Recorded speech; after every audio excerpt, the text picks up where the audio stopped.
Hello খাদক বন্ধুরা, দেখো কি লোভনীয় একটা আচারের রেসিপি আজকে শেয়ার করতে চলে আসলাম।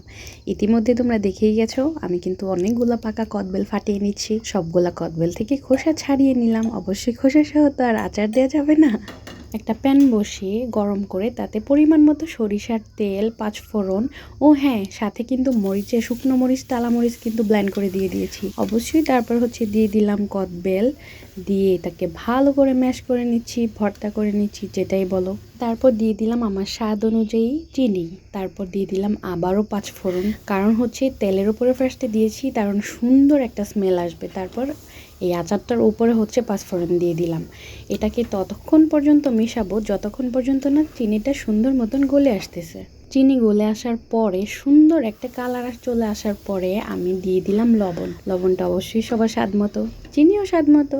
দেখো এটার এত সুন্দর একটা কালার আসতেছে, এটা কিন্তু তোমরা না বানালে এটার টেস্ট বুঝবা না। এটা কালারটা যেমন সুন্দর, এটা খেতেও অসাধারণ। আল্লাহ হাফেজ।